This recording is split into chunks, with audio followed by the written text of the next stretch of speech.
ॐ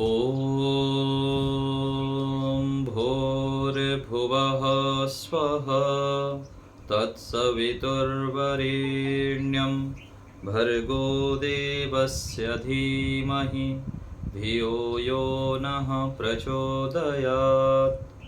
ॐ सहनाववतु सहनौ भुनक्तु सह वीर्यं करवावहै तेजस्विनावधीतमस्तु मा विद्विषावहै। ॐ शान्तिः शान्तिः शान्तिः।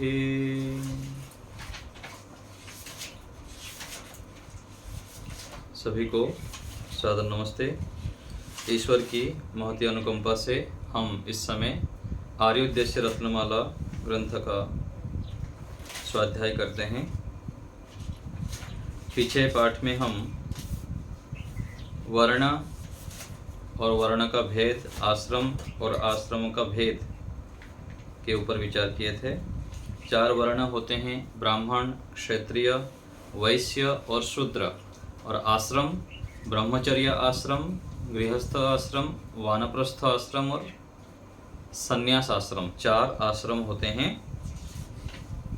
4 आश्रम के अलग अलग कर्तव्य है। ब्रह्मचर्य आश्रम विद्या अर्जन तथा शारीरिक बल को बढ़ाना, जितेंद्रिय होते हुए। गृहस्थ आश्रम का 5 कर्तव्य है। 5 महायज्ञ करना, ब्रह्मयज्ञ, देवयज्ञ, पितृयज्ञ, अतिथि यज्ञ और बलि वैश्वदेव यज्ञ।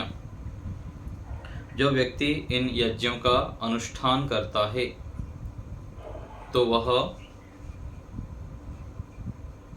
सुख की ओर बढ़ता है और वह ईश्वर के प्रिय पात्र बनता है। और जो इन अनुष्ठानों को करता नहीं है फिर आगे वह दुखी होता है, बीमार पड़ता है, रोगी हो जाता है।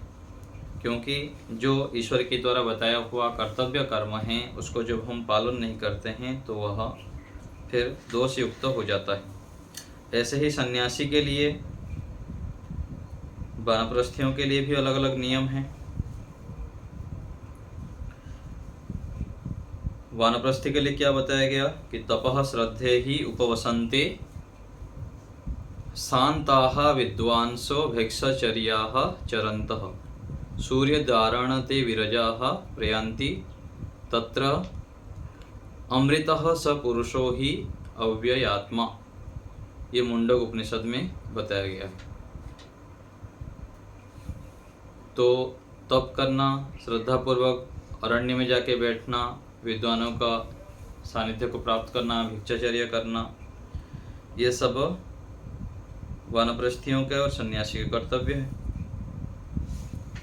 और सन्यासियों को विशेष तप के लिए बताया गया है कि वह ज्ञान जो प्राप्त किया है उसको जाके फिर देश राष्ट्र में उसको बढ़ाए, उसको प्राप्त कराए लोगों को।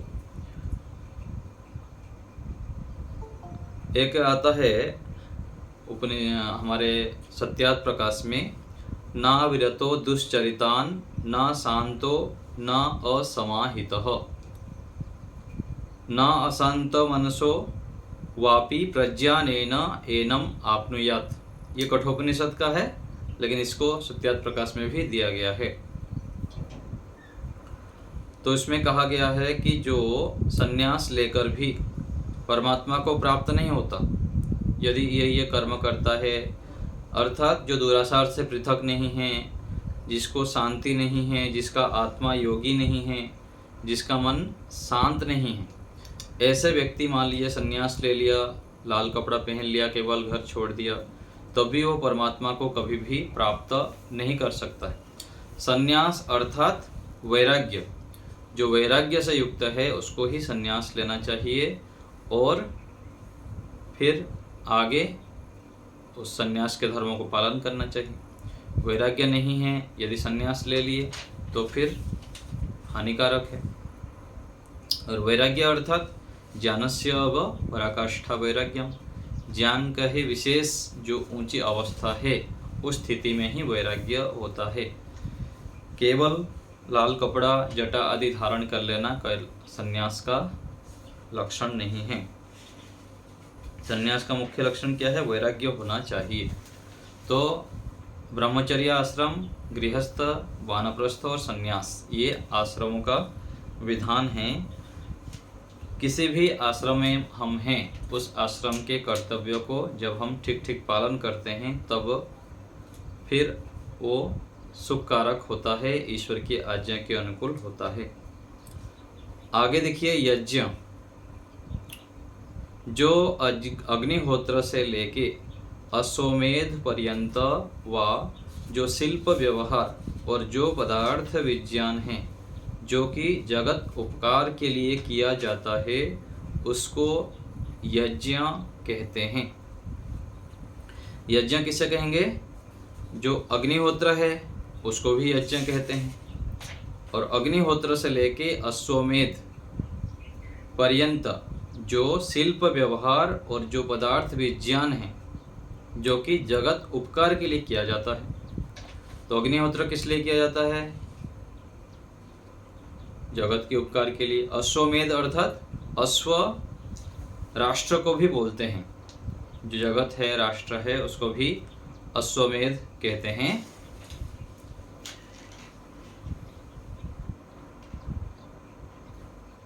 लेकिन इसका अर्थ गलत कर दिए हैं। अश्व अर्थात घोड़े को मारना, इस प्रकार से भी अर्थ लिया जाता है, जो कि ठीक नहीं है।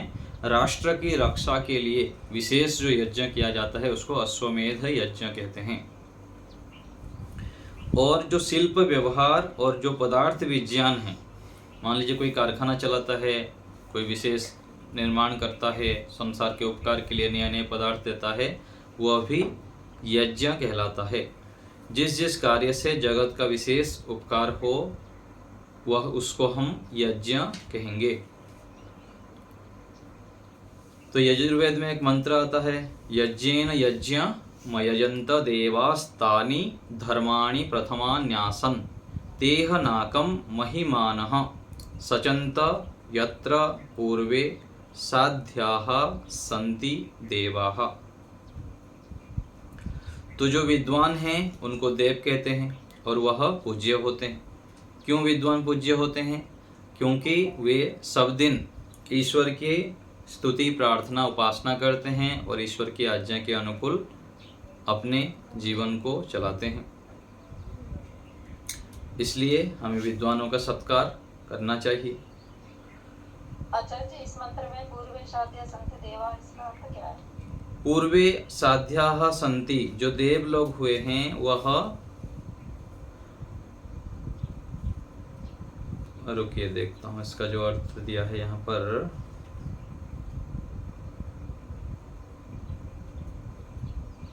इसका भाष्य देखनी पड़ेगी, इसके भाष्य में क्या अर्थ दिया है। यहाँ तक यहाँ भाव अर्थ में दिया है पूर्वे साध्याः। ऐसे तो सामान्य रूप से यदि करेंगे तो जो देव लोग होते हैं वह ऋषियों के आज्ञा के अनुकूल चलते रहें। पूर्वे तेह नाकम महिमानः सचंत यत्र पूर्वे। हाँ, इसका देखना पड़ेगा पद का अर्थ ऋषि दयानंद जी क्या भाष्य में लिखते हैं। यहाँ तो केवल भाव अर्थ में दे दिया है, क्योंकि जो देव लोग होते हैं वे ईश्वर के आज्ञा के अनुकूल चलते हैं और जो ईश्वर की आज्ञा करने वाले लोग हैं वे दुख सागर से छूटकर सब मनुष्य में अत्यंत पूज्य होते हैं। यहाँ पर मेरे पास जो अर्थ दिया है ये वो लिखा है। नाका का अर्थ तो कह रहे हैं यहाँ पर वो है कि मतलब मोक्ष को प्राप्त कर जाते हैं। हाँ, वो तो वहां पर भी दिया है ना, ईश्वर स्तुति प्रार्थना मंत्र में भी। ब्रह्मा के 100 वर्ष पूर्व संसार के दुखों में कभी नहीं गिरते, ऐसे यहाँ पर लिखा है, उसी को मोक्ष कहते हैं। तो यहाँ पर ऐसा अर्थ दिया है। इसका जो एक एक पद का अर्थ है यजुर्वेद भाष्य में देखेंगे तो मिल जाएगा।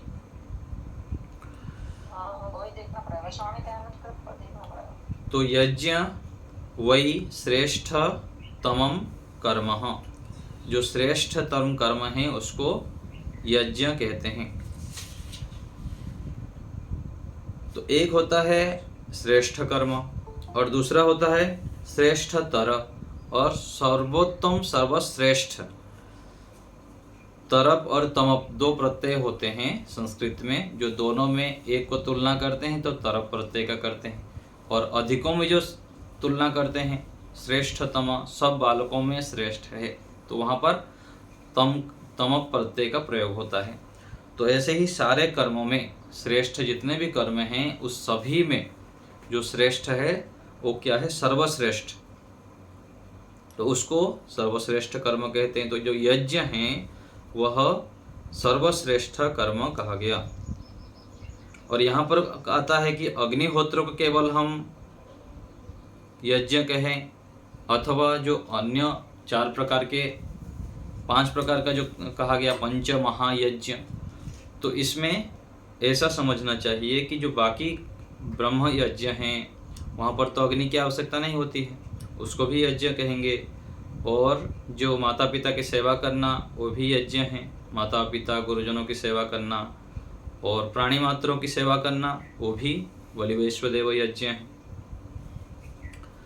तो जिन जिन कर्मों से ईश्वर की आज्ञा का पालन होता है, हमारे सुख की वृद्धि हो, उसको हम यज्ञ कहेंगे और संसार का उपकार होता हो। तो यज्ञ के विषय में बहुत सारे वर्णन आता है। एक जगह पर लिखा है कि राष्ट्रम वही अश्वमेध, जो यहाँ पर अश्वमेध कहा गया, राष्ट्र की समृद्धि के लिए, राष्ट्र की रक्षा के लिए, और राष्ट्र का सुख शांति बढ़े, सभी लोग सुखी रहे, इन भावना से युक्त होकर जब हम विशेष यज्ञ करते हैं तो उसको अश्वमेध यज्ञ कहेंगे। यज्ञ के विषय में और भी ऋषि दयानंद जी भिन्न भिन्न जगह पर बहुत सारा वर्णन लिखे हैं। जैसे नरमेध, नर का नाम और भी हो सकता है ना कुछ, उसका देखना पड़ेगा, है ना। जैसे इसका आ गया ना, अश्व का अर्थ राष्ट्र हो गया, ऐसे ही निरुक्त शास्त्र में एक एक शब्द का बहुत सारे अर्थ रहता है, तो उसका भी वहां पर देखना पड़ेगा क्या अर्थ दिया है, नर का अर्थ क्या क्या होता है। हाँ जी, फिर से बोलिए, क्या बोल रहे हैं? अजा अर्थात हाँ वही बात है ना कि एक एक जो शब्द होता है संस्कृत के, उसका कई सारे अर्थ होता है। जैसे ऋषि दयानंद जी वेद मंत्रों का अर्थ किए, उसका अर्थ जो दूसरे भाष्यकार थे गलत कर दिए। तो संस्कृत साहित्य के वाङ्मय में एक शब्द के अनेक अर्थ होता है। जैसे वहाँ पर कहा गया ना कि ये आनय सैंधव आनय, तो सैंधव का अर्थ दोनों हो गया, नमक भी है और घोड़ा भी है। ऐसे ही एक एक शब्द के अनेक अर्थ होने से उसका किसके जगह पर विनियोग करना, ये भाष्यकार को देखना होता है और सही अर्थ करना होता है। हाँ वो पता नहीं ना मेरे को मत ही अजा का, उसमें जो अजामेध यदि कहीं लिखा है तो उसका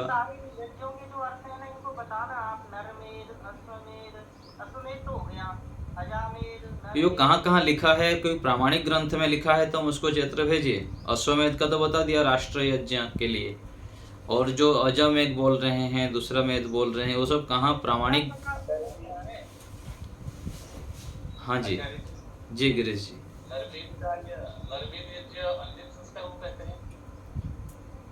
अंतिम संस्था वो देखना पड़ेगा, 39वें अध्याय में यजुर्वेद में लिखा है तो।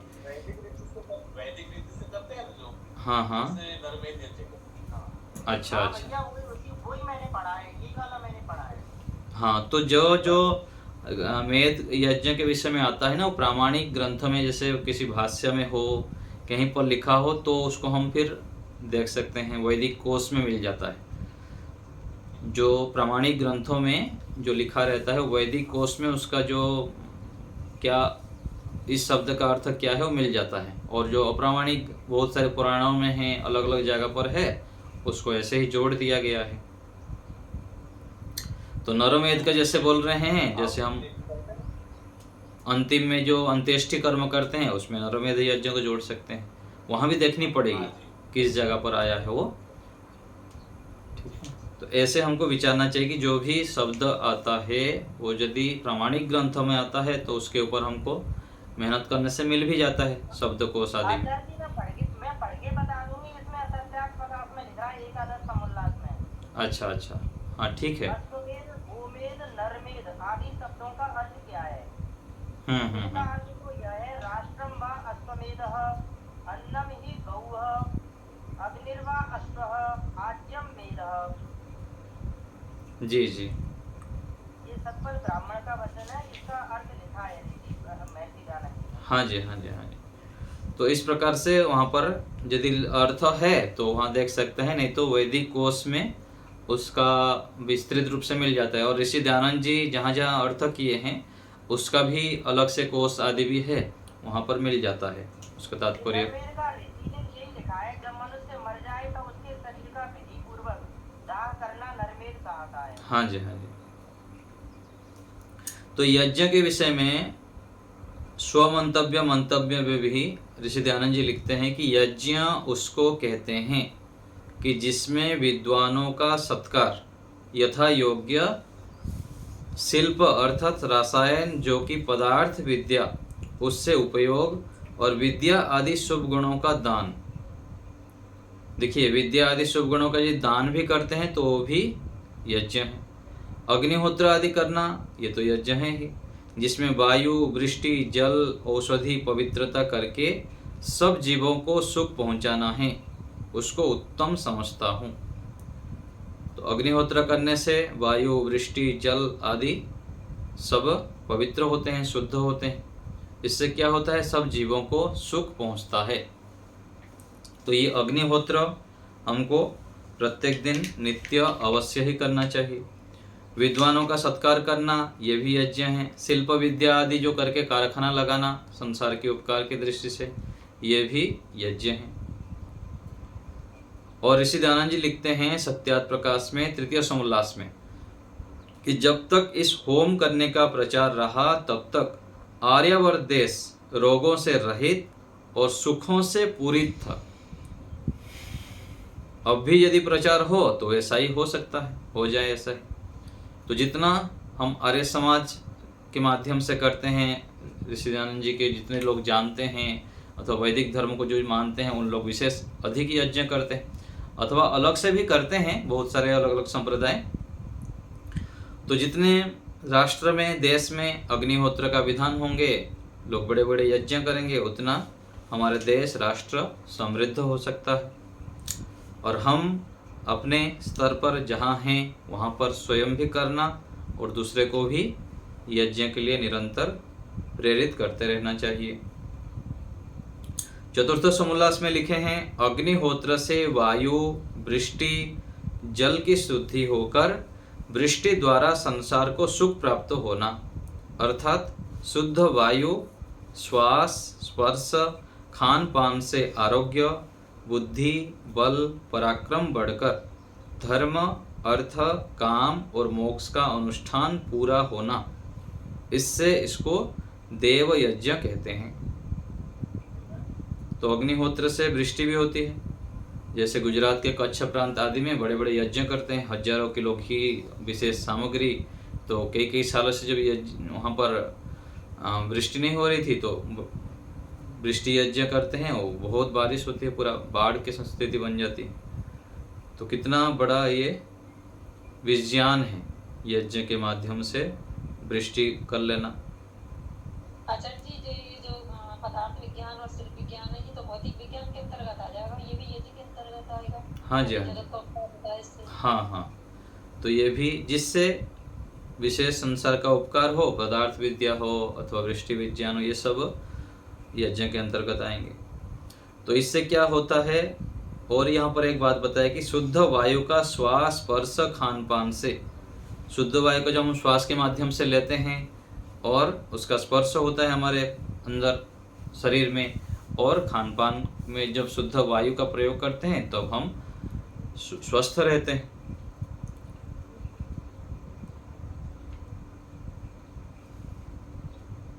और यहाँ पर एक जगह पर उपदेश मंजरी जो ऋषि दयानंद जी का पुनः प्रवचन है, वहाँ भी एक जगह पर लिखा है कि हवन से वायु शुद्ध होकर सुवृष्टि होती है और स्वर्ग प्राप्ति अर्थात सुख की प्राप्ति होती है। तो हवन, यज्ञ, अग्निहोत्र के माध्यम से विशेष सुख की प्राप्ति होती है। और पंचमहायज्ञ में ऋषि लिखते हैं कि जो जो केसर, कस्तूरी आदि सुगंधी घृत, दुग्ध आदि पुष्ट, गुड़, शर्करा आदि मिष्ट और बुद्धि, बल तथा धैर्यवर्धक और रोग नाशक पदार्थ हैं, उनका होम करने से पवन और वर्षा जल की शुद्धि से पृथ्वी के सब पदार्थों की अत्यंत उत्तमता होती है। उसी से सब जीवों को परम सुख होता है। इस कारण अग्निहोत्र करके मनुष्य को उस उपकार से अत्यंत सुख का लाभ होता है और ईश्वर उन पर अनुग्रह करता है। एक हमारे स्वामी चित्तेश्वरानंद जी हैं, उत्तराखंड वहाँ पर रहते हैं, देहरादून के पास रहते हैं। वो भी बड़ा बड़ा यज्ञ कराते हैं, लाखों मंत्र से आहुति देते हैं, करोड़ों मंत्र से, गायत्री मंत्र से आहुति यज्ञ का अनुष्ठान करते हैं। और कहीं पर मान लीजिए घर की प्रतिष्ठा में उनको बुलाया जाए तो एक एक कमरे में कई हजार बार गायत्री मंत्र का वो आहुति दिलवाते हैं। तो ऐसे विशेष यज्ञ करने वाले आज हैं। हरियाणा में एक घर व्यक्ति थे, वो तो पूरा घर में 1 साल के लिए पूरा घी थाकी मार के रखते थे, रोज 1-1 किलो 2-2 किलो घी में यज्ञ करते थे। तो जितना हमारा सामर्थ्य हो उतना यज्ञ करना चाहिए, जिससे कि हम संसार का अधिक से अधिक उपकार कर सकते हैं। और जो व्यक्ति संसार में जितना उपकार करता है उसके फलस्वरूप उसको फिर प्रतिफल रूप में मिलता है। ऋषि दयानंद जी का कथन है, हम जितना संसार का उपकार करते जाएंगे उसका कई गुना होके हमें मिलता है। ऋग्वेदी भाष्य भूमिका वेद विषय में महर्षि लिखते हैं कि सुगंधि आदि युक्त 4 प्रकार के द्रव्यों का अच्छी प्रकार संस्कार करके अग्नि में होम करने से जगत का अत्यंत उपकार होता है। तो हम जब दर्शन योग महाविद्यालय में पढ़ते थे उस समय, अभी तो मुझको पता नहीं, और 20-30 किलो घी में अच्छे प्रकार से उसमें केसर डाल के और जावित्री, जायफल इन सब डाल के घंटों तक उसको उबालते थे। तो अच्छे प्रकार संस्कार करके भी ये कह जाते हैं। हमारे एक पूज्य स्वामी आशुतोष जी हैं, वो तो कहाँ से जड़ी बूटी ला के वो एक जगह पर हवन करेंगे तो दूर दूर तक उसका बहुत सुगंधी जाती है। तो घी को भी संस्कार करके यज्ञ करते हैं। हवन सामग्री में तो हम डालते हैं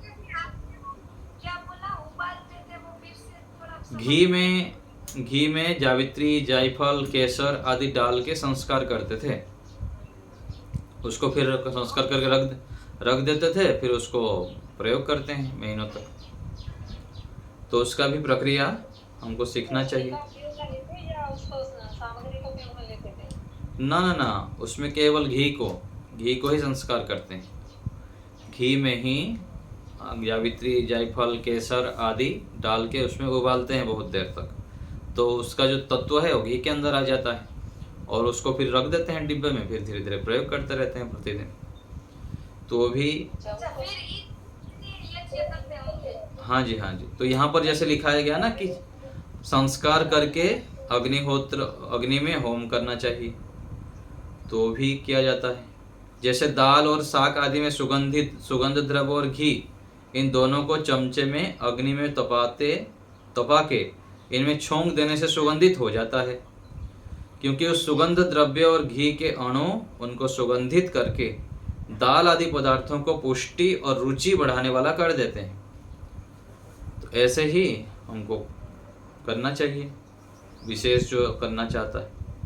वैसे ही यज्ञ से जो भाप उठता है वह भी वायु और वृष्टि के जल को निर्दोष और सुगंधित करके सब जगत को सुख करता है। तो जैसे हम दाल आदि में छोंक लगाते हैं और उससे फिर जब खाते हैं तो हमको अच्छा लगता है और शरीर भी पौष्टिकारक होता है। और यज्ञ में और घी में सामग्री में जब हम विशेष इन सब द्रव्यों को प्रयोग करते हैं तो पूरा सभी को लाभ होता है, स्वयं को, हमको भी लाभ होता है जो यज्ञ करने वाला है, और संसार को भी, करोड़ों प्राणियों को लाभ होता है, भिन्न भिन्न प्राणी जगत को।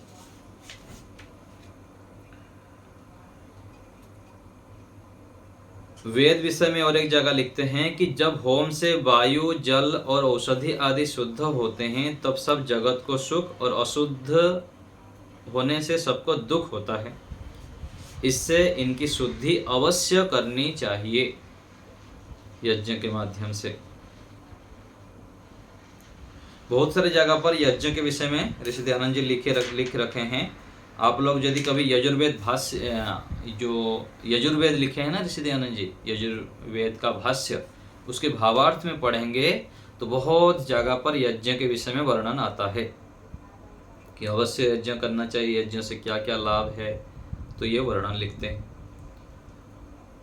वेद विषय में फिर एक जगह लिखते हैं कि जैसे ईश्वर ने सत्य भाषण आदि धर्म व्यवहार करने की आज्ञा दी है, मिथ्या भाषण आदि करने की नहीं। जो इस आज्ञा से उल्टा करता है वह अत्यंत पापी होता है, और ईश्वर की न्याय व्यवस्था से उसको क्लेश भी होता है, जो ईश्वर की आज्ञा से विरुद्ध चलता है। वैसे ही ईश्वर ने मनुष्यों को यज्ञ करने की आज्ञा भी दी है।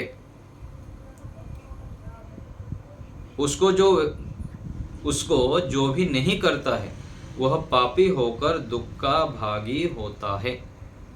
तो ईश्वर ने यज्ञ करने के लिए आदेश दिए हैं, विधान किए हैं कि यज्ञ करना चाहिए प्रत्येक लोगों को, एक एक व्यक्ति को कम से कम 16 आहुति अर्थात 100 ग्राम के आसपास। तो यदि हम नहीं करेंगे तो फिर पापी बनेंगे, दुख का भागी हो जाएंगे। तो जो बताया गया है यदि हम उसका पालन नहीं करेंगे तो फिर दुख के भागी हो जाएंगे, दुख मिलेगा हमको। संस्कार विधि में लिखते हैं कि यज्ञ का स्थान कैसा हो। जब हम यज्ञ करते हैं तो यज्ञ का देश पवित्र अर्थात जहाँ स्थल वायु शुद्ध हो, जिस स्थान पर किसी प्रकार का उपद्रव ना हो, वहां पर हमें यज्ञ करना चाहिए।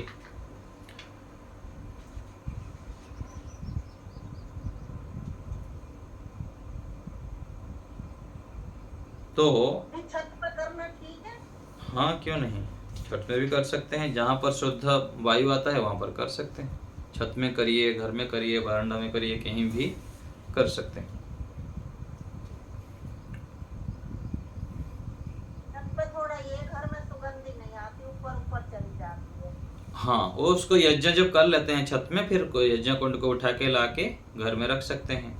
और बहुत अच्छे अच्छे सामग्री गूगल भी आ जाता है, और पतंजलि की ओर से दिव्यष्टि है, और एक दशांगम पाउडर है, ऐसे बहुत सारा निकाला हुआ है पतंजलि की ओर से। आप उसको भी ला सकते हैं, और यदि बाहर पंसारी के पास भी अच्छे अच्छे कोई जड़ी बूटी मिलता है, गूगल है और कुछ, तो उसको भी बाद में भी डाल सकते हैं। इससे भी और भी सुगंधी घर में होता है। आजादी घर काला होने की वजह से नहीं करते घर में अंदर। यही तो बात है ना, कोई बताते हैं कि जीवन काला हो जाए, शरीर काला हो जाए, मन काला हो जाए, व्यक्ति का जीवन ही काला हो जाते, चरित्र काला हो जाए, पर परवाह नहीं है। घर काला हो जाए उसको बड़ी चिंता होती है ना। चरित्र काला होना सबसे बड़ा दोष ही है, घर काला होना। तो जिसका मान लीजिए घर काला होता है, ठीक है, घर काला होता है तो बड़े बड़े घर, महंगा घर बनाए हैं तो बाहर कीजिए, और बाहर से यज्ञशाला। आजादी काला नहीं होता घर अलग से, वो तो बहुत अच्छा धुआं होता है, वो तो लगता भी नहीं आंखों में। नहीं, जैसे हवा जाने आने का रास्ता ना हो ना, बंद कमरा होता है, तो वहां पर एक दिन में 2 दिन में नहीं होता है, सालों तक जब करते हैं तो काला होने की संभावना होती। और यदि काला होने का लगता है तो तुरंत उसको फिर बाहर ले जाइए, अथवा यज्ञ करने का विधि ठीक से ना होने के कारण जब धुआं करेंगे तो काला जल्दी हो जाएगा।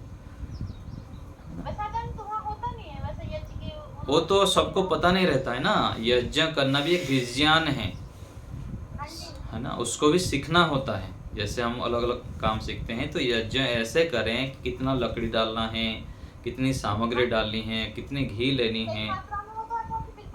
हाँ, तो मात्रा सही होनी चाहिए, तो उसको भी हमें सीखना चाहिए।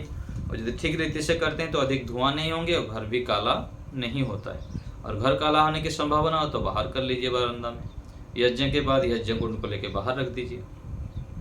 तो घर काला होना को लेकर अधिक चिंतित नहीं होना चाहिए।